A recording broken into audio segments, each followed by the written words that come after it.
Kia ora, so my name is Dunn. I was born in Auckland but moved very quickly and travelled to a lot of different small towns in my life.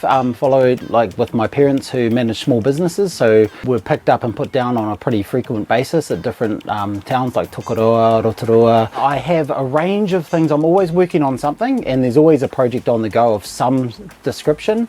If it's not a building project or some sort of creative creation, it will be either design work or painting. So there's always paintings that I'm working on, and they always tend to sort of revolve around humans' interactions with animals and creatures, and tend to sort of think about, like, you know, for example, this one around humans' reliance on bees, and how, you know, without bees in our environment, then every part of that structure falls over. So I'm inspired by a range of different things, obviously by other artists. I have a lot of travel that I've done around the world where I've been to sort of different galleries and things like that that I still look back on and think of. I've got a huge array of art books that I collect and often pull things from those for inspiration as well.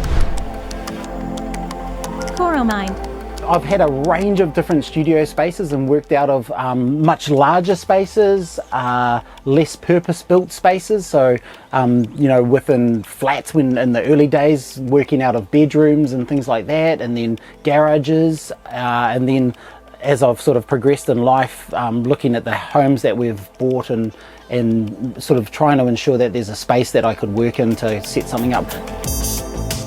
I think when people look at my artwork, I like them to be able to sort of ponder and look deeper in it, and they may see things the longer they look at the artwork. So there's lots and lots of layers, and there's things buried deep within it, and a lot of the times there will be paintings under paintings under paintings. I have some canvases that I've been working on for many years, and we're talking sort of 20-something years, that have had many different incarnations of artwork, and will probably never end up on a wall for sale, but it's something that I'll go back to and keep working on and painting over. And sometimes it's keeping elements of that, other times it's coming back to a blank canvas and holding on to texture and keep going. I guess for me, next in what I'm doing is really finding another alternative space that sort of fits with the vibe of the work that I produce, because I know it's not for everybody and it's a little bit niche, and so finding a space that sort of fits and gels with that sort of culture that I dip into with my work, and then really for me it's something that I will always be doing. So it's whether there's something coming up, or what I will often do is book myself into something, which puts a bit of pressure on and makes me produce work a little bit faster. But I think there's always going to be something on the go as far as that goes.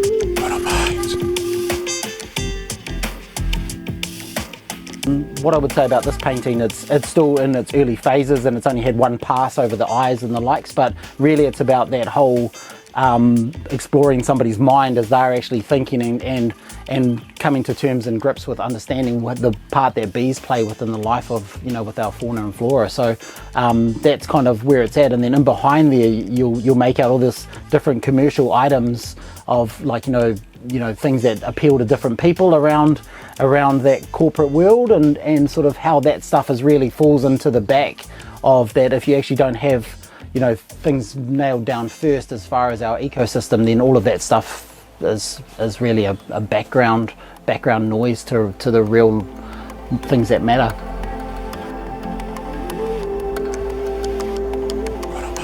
How I develop compositions will vary. So there are some paintings I'll go into with preconceived notions of what the composition will look like, and then there's others that are a little bit more organic in their process, and I'll spend time building up layers and creating textures and working mixed media. So it's a lot of acrylic and oils and sometimes enamels as well in there, obviously with spray paint, and then trying to get that balance right, because they don't always mix or mesh that well. And then oil pastels, and as well as like oil sticks, and I've also got markers and things like that depending on the work. And, you know, I do a huge amount on canvas, but I also really love working on heavyweight ply, just because that working back from a pale surface, and I love the wood texture and wood grain sort of plays off on that environmental thing as well.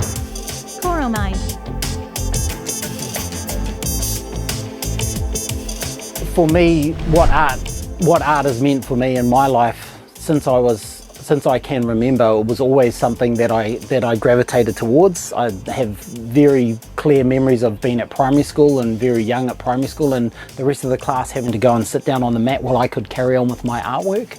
And I think it's been like that throughout my life, like going off to art school and then moving into the art education and being able to inspire students. And I think that's been one of the big things, is about how do you extend other people's ideas and push boundaries, and that was in the art teaching field. So wearable arts had turned into quite a large facet of my life. Rotorua had a very strong competition that I initially became involved in because I had students who were doing it at school, and the teacher who was in charge of it left, and I've always had a passion for sculpture, and I saw that, you know, a lot of the kids doing it were young ladies, and I thought actually there's a lot of young guys in our art department who would really enjoy it. So the idea was that I got involved and tried to do something beyond a dress made out of, you know, some recycled plastic bags or upcycled sort of things, and went, you know, this can be much more than that, and tried to push it. So the first one I did was inspired by the Red Hot Chili Peppers High Ground video, which is a real throwback, where Flea was wearing these pants made out of soft toys. That was the first year that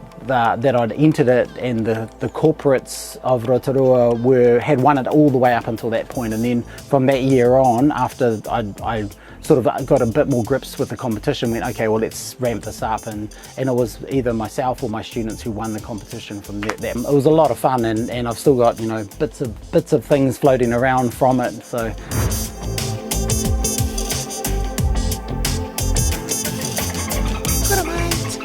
for me, it's really just part of who I am, and I don't think, you know, there's anything that's going to happen in my life really that will prevent that from happening. I think it's just will always be part of me, always be part of what I'm doing.